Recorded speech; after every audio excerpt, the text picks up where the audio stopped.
신명기 16장 13절부터 17절까지 다 같이 합독하겠습니다. 시작.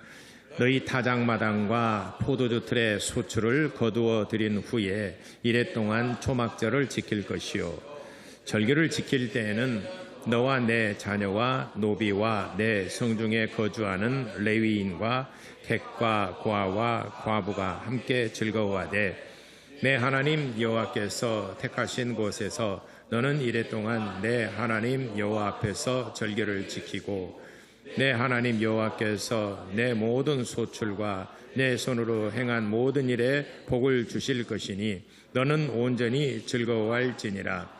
너희 가운데 모든 남자는 1년에 3번 곧 무교절과 77절과 초막절에 내 하나님 여호와께서 택하신 곳에서 여호와를 배웁되 빈손으로 여호와를 배웁지 말고 각 사람이 내 하나님 여호와께서 주신 복을 따라 그 힘대로 드릴지니라. 아멘. 오늘은 주신 복과 주실 복에 대해서 같이 은혜 나누고자 합니다. 하나님은 복의 근원이시다. 2번 고백하겠습니다. 시작. 하나님은 복의 근원이시다. 하나님은 복의 근원이시다. 아멘. 세상에는 많은 나라, 국가들이 있습니다. 그 중에서도 하나님께서는 유일하게 이스라엘 백성을 택하여 부르셔서 너는 내 백성이다. 너는 내 것이다. 라고 지목하여 부르신 민족입니다. 그래서 이스라엘은 하나님의 택한 백성, 선민이라고 합니다. 그 외의 모든 열방들은 다 이방인입니다. 오직 유일하게 이스라엘 백성, 한 민족만 하나님의 백성, 너는 내 것이다, 내 백성이다. 그럼에도 불구하고 이스라엘 백성들은 뭐가 부족하고 뭐가 불평하고 원망인지 자꾸 하나님을 떠나려고 합니다. 여러분 나볼레오 TV 잘 시청하고 계십니까? 알람 구독했습니까? 네, 좋아요 했습니까? 네. 몇 주 전에 제 컨텐츠 중에 신이 안 계셨으면 좋겠다 라는 컨텐츠 보셨어요? 신이 안 계셨으면 좋겠다, 신이 없었으면 좋겠다 라고 하는 컨텐츠라는 그거 꼭 한번 보시기 바랍니다. 왜 신이 없으면 좋을까? 신이 없으면 좋은 점 뭐가 있을까요? 제 콘텐츠에 나와 있어요. 신이 없었으면 좋겠다. 그 어느 책에 저자가 기록한 책에 그 내용이 나와요. 왜? 자, 우리 한번 생각합시다. 신이 없으면 첫째 좋은 점이 뭘까요? 내 맘대로 오늘 여기 안 와도 되고 내 맘대로 살고 싶고. 근데 신이 있음으로 해서 불편한 게 뭘까요? 구속. 하지 말아야 될 것들이 참 많아요. 그렇다면 우리가 한번 생각해 봅시다. 우리 이 세상에 법이라는 게 사실 우리를 좀 결박 구속하고 뭔가 굉장히 불편하거든요. 그 범주를 그 테두리를 정해놨기 때문에 그 테두리 안에서 우리가 살아가라 하는 것이 법이거든요. 근데 그 법 때문에 사실 우리가 불편한 게 많아요. 그럼 우리가 세상에 참 법이 없었으면 좋겠다. 그러면 법이 없으면 좋겠다. 그러면 세상에 참 살만나겠죠. 플라톤의 국가론이라고 하는 그 책이 있는데 제가 병원에 있을 때 그 책을 한번 읽어봤어요. 근데 플라톤은 소크라테스의 제자예요. 소크라테스의 제자인데 소크라테스가 정치적으로 이게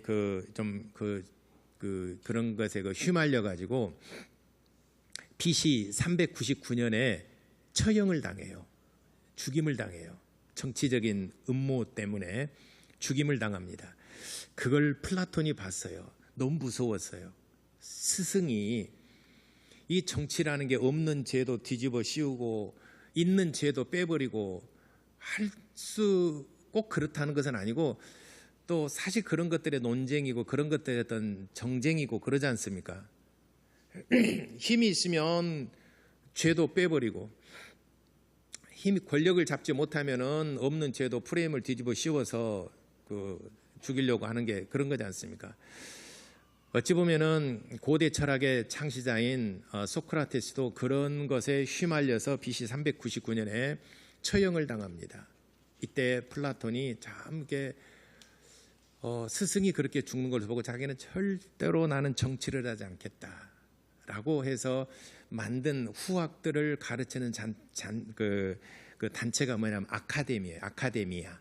지금 말하자면 아카데미 있잖아요. 그 플라톤이 만든 최초의 본인이 만든 그 후학들을 가르치는 학교 이름이 아카데미아라고 하는 곳입니다. 참 정치라는 게 그래요. 없는 죄도 뒤집어 씌우고 또 있는 죄도 없이 할 수 있는 것이죠. 근데 그 플라톤이 그 국가론을 쓰면서 왜 그러면 국가라는 게 필요할까?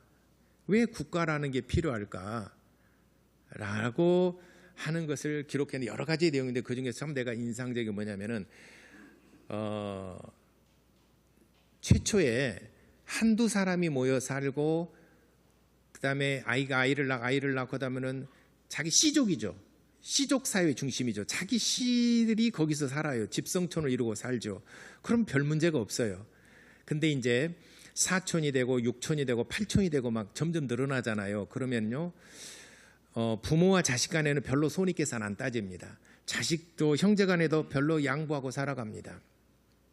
3촌, 4촌 간에도 그럽니다. 그러나 8촌 점점 넘어가게 되면은 이제 뭔가 불평하고 내 사유재산을 지키려고 하는 이런 것들이 생겨나고 또 결혼할 때 이쪽 저쪽 이 씨족과 씨족이 서로 결혼하고 교류하다 보니까 뭔가 사이가 점점 넓어져 가다 보니까 불안하다는 말이죠. 왜냐하면은 내 생명과 내 가족의 행복과 내 사유재산을 지켜줄 만한 뭔가가 있어야 되겠다 이 말이죠. 그게 최초로 만들어진 법의 개념이죠. 그래서 국가라는 것도 우리의 자유와 생명과 우리 사회 재산을 지켜주는 것이다. 우리 요즘에 자꾸 많이 그 국회 뉴스 틀면 그거 나오지 않습니까? 예, 그런 내용들. 그래서 우리를 지켜주고 또 우리의 안전과 내 생명과 가족 행복을 지켜주는 게 국가라는 것이 국가는 반드시 법이 있어야 되죠. 그래서 법이 있음으로 인해서 다소 불편한 감도 있지만 한편으로는 내 생명과 내 가정과 내 행복을 또 내 자녀들을 지켜주는 최소한의 바운더리가 바로 국가라는 것이고 국가 안에 있는 법이라는 것이죠. 잠깐 불편하긴 하지만은 불편을 감수하고 내 주변에 있는 모든 행복을 지켜줄 수만 있다면은 그걸 우리는 감수할 수 있지요. 그러나 법이 없다면은 그러니까 최초로 법이 생겨난 플라톤이 말하는 최초로 법이 생겨난 것도 그런 거예요. 내가 노력해서 애를 쓰고서 밭에 수확과 소출이 많은데 저 사람은 소출이 없어요. 가난해요. 이제 먹을 게 없어요. 그러면 분명히 내 뭔가를 내게 해를 가하겠죠. 뺏어가려고 하겠죠. 그러면 나를 지켜줄 수 있는 뭔가가 있어야 되는데 그게 없다 이 말이죠. 그래서 법이라는 것은 어찌 보면 나의 행복을 지켜주는 방어막과도 같은 것입니다. 그렇습니다. 다시 이제 처음으로 돌아가면은 하나님이 없었으면 좋겠다. 그러면 하나님 없으면은 우리가 할 수 있는 우리가 뭘 제일 하고 싶은가? 마음껏 한번 살아보고 싶은 마음도 있어요. 그러나 행복은 보장을 받지 못합니다. 근데 우리가 내 안에 하나님을 모시고 우리는 하나님의 법을 지키며 살아갑니다. 그러면 그 법이 나의 행복과 나의 가족과 또 내 생명과 또 내 영혼을 지켜주신다는 것입니다. 그게 보장받는다는 것이죠. 그래서 탈무드에 기록된 그 이스라엘 백성들의 이스라엘인들의 그 지혜가 뭐냐면은 내가 안식일을 지킨다. 여러분이 주일을 지키지 않습니까? 내가 안식일을 지키면은 안식일이 나를 지켜준다.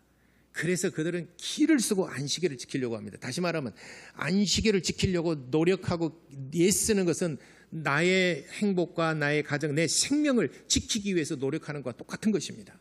여러분들이 주일 예배를 지키려고 애쓰고 수고하고 주일 예배를 위해서 다른 어떤 것들을 희생하고 감수하지 않습니까? 놀고 싶어도 단풍철, 지금 이 시각쯤이면은 아마 붕어서 못 들어가요. 옥정호 못 들어가요. 지금 이 시간에. 지금 저 내장산, 금강산, 태백산은 안 가봤고 너무 많이 갔네. 너무 멀리 가네. 지리산 갈 수가 없어요. 지금 이 시간에. 지금 보세요. 지금 11시 30분 됐지 않습니까? 예. 빡빡 오고 막 전국의 사람들이 막 쏟아져 나와가지고 명절날 민족 대이동보다도 더 복잡한 게 지금 이 단풍철입니다. 그렇죠? 우리도 가고 싶다 이 말이죠. 저희들도. 근데 주일 때문에 못 가고 있는 거죠. 주일 때문에 여행도 가고 싶고 하지만 내가 주일 때문에 가지 못해요. 저는 제가 예수 믿은 이후로 주일날 그 학교 다닐 때도 그렇지 않습니까? 우리 그 학교 다닐 때 친구들이랑 막 이렇게 놀러도 다니고 싶은데 주일날 가자고 그래도 저는 한 번도 못 갔어요. 친구들이랑 뭐 여행도 가고 제주도도 가고 친구들끼리 뭐 여행도 가고 그런데 난 한 번도 못 갔어요. 왜냐하면 주일 때문에 못 갔습니다. 주일 때문에 한 번도 못 갔어요. 좀 그렇죠. 한 번도 즐기지를 못했으니까 수십 년을 지내면서 훗날 지금 생각해 보니까 내가 주일을 지키니까 하나님께서 나의 행복을 지켜주신 줄을 믿습니다. 나는 오늘날의 나의 삶을 반석 위에 세워주시고 하나님께서 이렇게 복을 주신 것은 내가 주일을 지키니까 주일의 주인이신 하나님께서 나를 지켜주신 줄 저는 믿습니다. 내가 주일을 마음대로 범하고 내가 주일을 마음대로 내 임의적으로 써버렸다면 그 법망이 나를 지켜주는 법망이 자꾸 뚫려요. 도둑이 들어오고 강도가 들어오고 사기꾼이 들어오고 내 주변에 접근해서 내가 참 불행하고 많은 것을 잃었을지도 모르겠습니다. 이것이 하나님과 우리와의 관계고 복을 주시는 분과 복을 받는 사람의 관계인 것입니다. 그래서 법이라는 것은 쌍방간에 서로 간에 정말 유익함이 있는 거예요. 잠시 불편하긴 하지만은 하나님께서 이스라엘 백성들을 부르시고 너는 내 백성이다. 너는 내 것이다. 나는 너의 하나님이다. 늘 말씀하셨어요. 이스라엘 백성들이 그래도 하나님을 떠나 하나님 품을 떠나 자꾸 세상으로 가려고 세상의 문화, 세상의 좋은 것들을 자꾸 얻으려고 세상의 우상들을 갈 때도 하나님께서는 그들을 다시 돌이키게 하시고 나는 너의 하나님이다. 너는 내 백성이다. 너는 내 거룩한 백성이다. 나는 너의 하나님이다. 자꾸 인식시켜 주셨습니다. 그래서 이스라엘 백성들에게 이스라엘 백성들을 부르시고 이제 광야 생활하실 때 이스라엘 백성들에게 너는 평생 너와 내 민족 자손 대대로 이 세 가지는 꼭 지키게 하라. 이 절기 세 가지의 절기를 명하셨는데 첫 번째가 유월절입니다. 여기는 무교절이라고도 하고 유월절이라고도 합니다. 그 다음에 초실절, 여기는 칠칠절 또는 초실절, 주보에는 초실절, 맥추절, 칠칠절이라고 하죠. 그 다음에 세 번째는 초막절 또는 수장절이라고 말합니다. 이 세 가지 절기는 꼭 지키라. 이 세 가지 절기의 의미는 뭐냐면은 유월절은 이스라엘 백성들이 애굽에서 해방된 날이에요. 해방된 날, 자유를 얻은 날. 그들은 해방을 얻은 날이에요. 그래서 그날을 반드시 지켜라. 너희를 종된 자리에서 너희를 자유케 한 날, 바로 유월절을 기억하라. 두 번째, 광야로 갔을 때 광야에서 처음 익은 열매로 하나님 앞에 제사를 드려라. 이게 초실절 또는 칠칠절이라고도 합니다. 처음 광야에서 처음 익은 열매로 하나님 앞에 예배를 드리라라는 것이 두 번째 절기. 그 다음 마지막 절기가 초막절 또는 수장절이라고 하는데 연종의 1년에 1년을 마무리할 때 연종의 곡식을 거두어드린 것에 대해서 주신 것에 대해서 하나님 앞에 감사의 절기를 드리라라고 하는 것. 77 추수절 또는 수장절이라고 하는데 이 세 번의 절기, 해방받은 날, 처음 열매, 마지막 추수할 때 이 세 번의 절기는 하나님께 반드시 드려라. 이렇게 절기를 드리라고 하는 이유는 뭐냐면은 절기의 의미는 기억하는 데 있는 겁니다. 하나님께서 뭔가 부족해 가지고 헌금이나 또는 물질을 요구하는 것이 아니라 우리가 물질을 드림으로 인해서 이 절기를 지킴으로 인해서 너희를 해방시켜 주신 하나님을 기억해라. 광야에서 어떻게 처음 열매를 너희들이 얻을 수 있었는가? 열매를 주신 하나님을 기억하라. 마지막 연종에 이렇게 풍성한 열매를 얻게 하신 하나님을 기억하라 라고 하는 것. 그래서 절기의 의미는 기억하는 데 있는 것입니다. 그래서 이 세 번의 절기는 빈손 들고 나오지 말아라. 반드시 하나님 앞에 정한 예물을 드려라. 예물을 드려서 기억하라 이렇게 말했습니다. 예. 여러분 제가 한 물어보겠습니다. 그 입동이 언제였었죠? 몇 월 며칠이었었죠? 입동이 몇 월 며칠? 그러면은 그러면 또 쉬운 거 더 이게 그러면은 처서가 언제였었죠? 그러면 제가 너무 좀 그러면 우리 대한독립 1919년에 그 대한독립 남시 부른 날이 언제였었죠? 3월 1일 그날은 기억하네요. 우리나라 광복절 언제예요? 8월 15일. 왜? 그는 법을 제정한 날 7월 17일. 왜 이 날은 다 기억해요? 쉬는 날. 쉬는 날은 다 기억해요. 안 쉬는 날은 기억 못해요. 그렇죠. 쉬는 날은 기억해요. 그냥 쉬는 날 기억했다 이게 아니라 무의식적으로 그냥 자동 입력이 돼 있어요. 쉬는 날 자동 입력이 돼 있어요. 그냥 안 쉬는 날 있잖아요. 입동이 언제, 처서가 언제인지, 뭐 동지가 언제인지 원날 잘 몰라요. 그날은 안 쉬는 날이니까. 왜 하나님께서 빈손 들고 나오지 말라 하셨는가? 기억하라는 것입니다. 여러분이 이제 결혼해서 살면서 결혼 기념일 때 남편이 아내에게 줍니까? 아내가 남편에게 뭔 선물 줍니까? 여자분들이 말해보세요. 아내가 남자한테 나랑 결혼해서 고맙소 해서 아내가 남편한테 선물 줍니까? 아니면 남편이 아내한테 선물 줍니까? 결혼 기념일. 이 뻔뻔하겠지. 말도 잘한 것 봐요. 나는 말 못할 줄 알았어요. 미안해서라도 나는 말 못할 줄 알았는데 남성분들 우리 장로님 그죠? 아주 뻔뻔해요.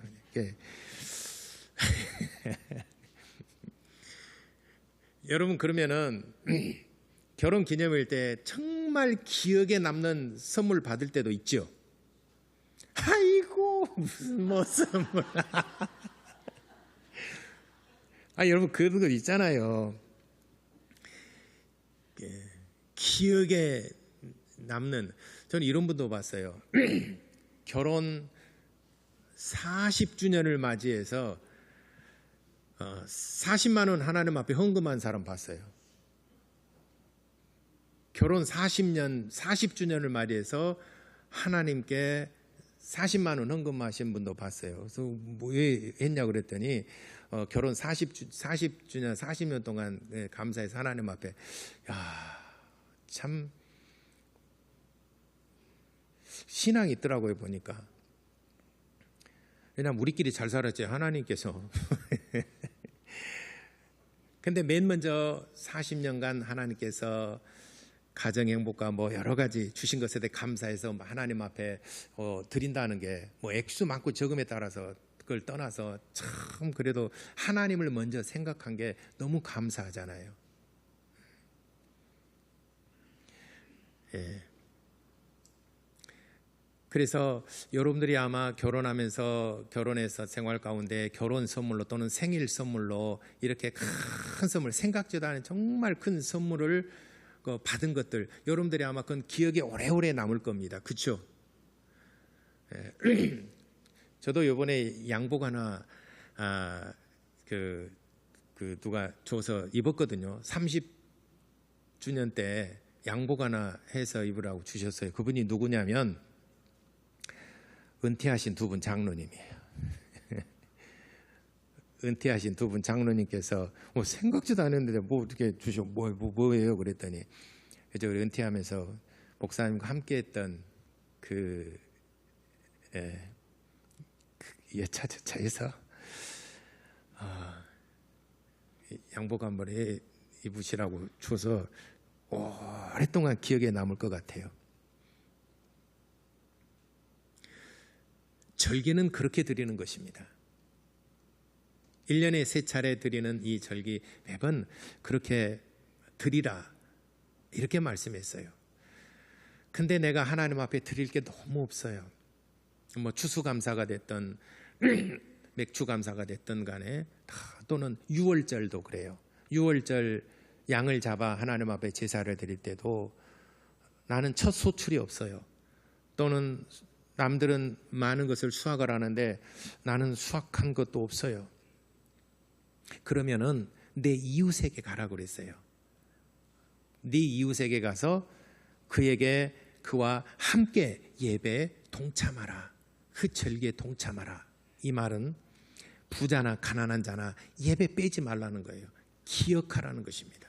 네가 정 없으면은 이 옆집에 가서라도 소제라도 드려라. 뭐 한 줌은 드릴 수 있잖아요. 그거라도 내 이웃과 함께 네가 단독으로 제사를 드릴 수 없으면 내 이웃에게 가서 함께 제사를 드려라. 이 말은 하나님께서 뭐 없어서 가난해서 막 거둬들이려고 하는 것이 아니라 하나님은 기억하게 하는 데 있는 것입니다. 기억하라. 모든 절기는 기억하라. 우리가 뭘 기억할 것인가? 이스라엘 백성들을 지금까지 이끌어내신 광야 홍해 바다를 건너서 그들을 자유케 하시고 광야 40년을 지내게 하신 하나님 주신 복과 앞으로 가나안 땅에 들어가서도 주실 복에 대해서 여기 보니까 15절에 보는데 15절에 보면 내가 행할 모든 일에 복 주실 것을 인하여 앞으로 복 주실 것을 인하여 그리고 17절에는 주신 복을 따라서 힘껏 주신 복 그러니까 지금까지 주신 복도 있지만 또 주실 복에 대해서도 기대하고 하나님 앞에 빈손 들고 나오지 말고 이 절기를 지키라 이렇게 이스라엘 백성들에게 말씀하셨습니다. 그러다가 이제 오랜 세월이 지났습니다. 그래서 지금도 이스라엘 백성들은 이 세 가지의 절기를 지킵니다. 그런데 그러면은 우리가 드리는 추수감사절은 뭐냐? 성경에 추수감사절이란 말은 없어요. 추수감사절의 절기는 없어요. 그런데 그 근거 추수감사절의 그 근거 쭉 따라서 올라가 보게 되면은 오늘 초막절 또는 수장절에서부터 시작이 됩니다. 마지막 연종에 수확하는 그런 절기에서부터 시작하는데 이 추수감사절의 절기가 시작되게 된 것은 1621년에 처음으로 미국 신대륙에서 미국이라는 그 신대륙에서 청교도들이 가서 수확을 한 것에 대해서 감사의 예배를 드렸던 것. 그래서 그 감사 예배를 드릴 때는 주변에 있는 그 우리를 도와줬던 인디안들이 있지 않습니까? 인디안들을 초청을 해서 그들과 함께 기쁨을 나눴습니다. 그런데 청교도들이 영국을 떠나서 메이플라워를 타고 신대륙에 처음 도착했을 때 그들은 정말 어려고 많은 사람이 죽었습니다. 그들이 영국을 떠날 수밖에 없었던 것은 17세기에 당시 17세기 영국에서는 영국의 국교회가 부패하고 타락하고 그리고 형식주의적인 어떤 이런 예배와 또 신앙생활이 있었습니다. 그래서 성경 중심의 제3의 종교개혁과도 같은 것이죠. 제3의 종교개혁. 그래서 성경 중심의 순수한 그 교회를 꿈꿨지만 그러면 그럴수록 국가에서 굉장한 핍박이 심했습니다. 이때 그 왕이 제임스 1세입니다. 제임스 1세로부터 제임스 1세 때 17세기 영국의 국왕 제임스 1세 때 가장 많은 종교적인 박해를 받았습니다. 이때 그들은 결심합니다. 도저히 이 영국, 이 우리 모국에서는 꿈을 펼치고 성경적인 우리가 하나님, 성경에서 말하는 하나님을 섬길 수가 없다. 그래서 그들은 결심해서 1620년 9월 6일 메이플라워, 그 메이플라워는 그 배 이름이에요. 102명의 청교도들과 식민지 개척자들이 있어요. 식민 개척자들과 청교도들이 타고 102명이 영국의 플리머스 항을 떠나서 이제 원래는 미국의 버지니아에 가려고 했는데 그 항구가 잘못돼서 매사추세츠에 도착하게 됩니다. 그래서 매사추세츠의 플리머스 항구에 도착을 해서 그들은 이제 그 11월에 도착을 했는데 그들이 도착할 때는 굉장히 춥고 저 매사추세츠 그 위쪽은 굉장히 추워요. 그래서 굶주림과 그리고 추위 그리고 풍토병 이런 것으로 인해서 102명이 출발을 했는데 47명이 죽었어요. 55명만이 살았습니다. 55명만이 살았는데 그들도 굉장히 어떤 추위와 굶주림 속에 겨울을 나는데 인디안들이 많이 도와줬어요. 인디안들이 그를 영접해줬고 따뜻한 겨울을 지낼 수 있도록 해서 겨우 살았습니다. 이듬해 봄이 되었을 때 이들에게 이방인들이 55명의 이방인들인데 그들을 극진히 그를 보살펴줬어요. 그래서 그들은 이제 그 옥수수 심는 법, 그 다음에 또 감자 이런 것들, 또 사냥 고기 잡는 법 이런 것들, 그다음 토지 이용하는 것 이런 것들을 여러 가지 기술을 가르쳐주고 같이 협업을 하고 그렇게 해서 1621년 그해 가을에 생각보다도 훨씬 많은 수확을 얻게 되었어요.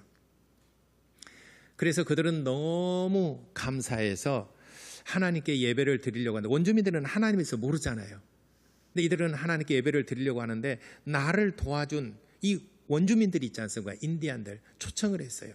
그래서 초청을 해서 가장 쉽게 잡을 수 있는 칠면조랄지 사냥한 고기, 그다음에 수확한 이런 것들을 그 식물을 만들어서 크게 잔치를 베풀었습니다. 그것이 최초의 1621년에 최초로 이웃을 초청을 해서 그들에게 나누어 주면서 함께 즐거움을 나눴던 게 추수감사절이에요. 그래서 그들이 추수감사절에 이름을 붙일 때 Thanksgiving Day, 감사해서 나누어 주는 그 날로 정해서 그래서 추수감사 Thanksgiving Day라고 명명을 하고 1621년 가을에 처음으로 추수감사를 지냈습니다. 그러다가 1863년에 아브라함 링컨이 추수감사절을 나라의 행사로서 정했습니다.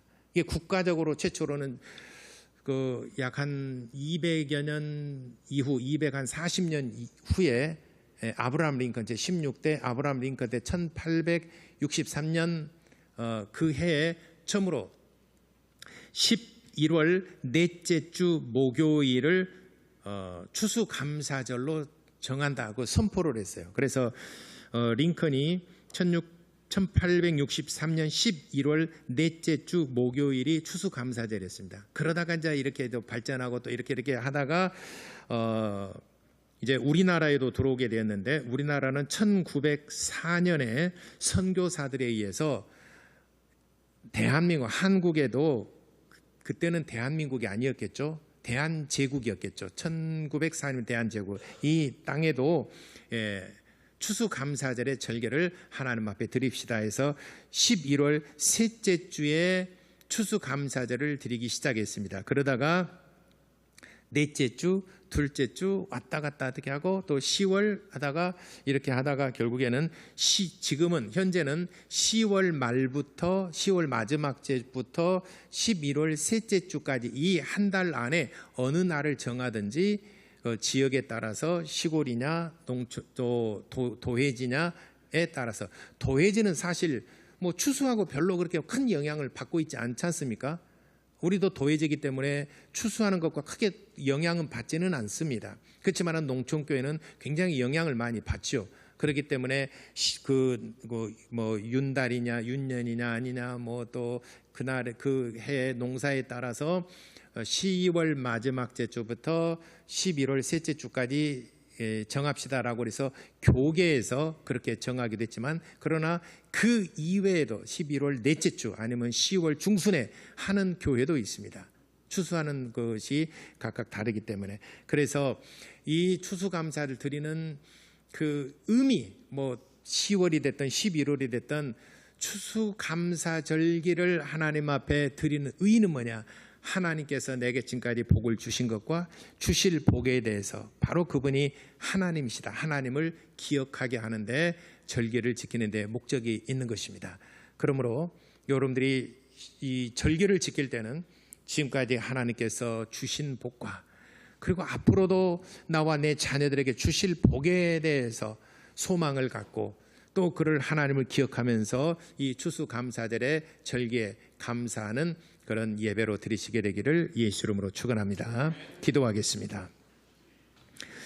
우리 다 같이 기도할 때 하나님 늘 정말 내게 과분할 만큼 큰 복과 은혜를 베풀어 주셔서 감사합니다.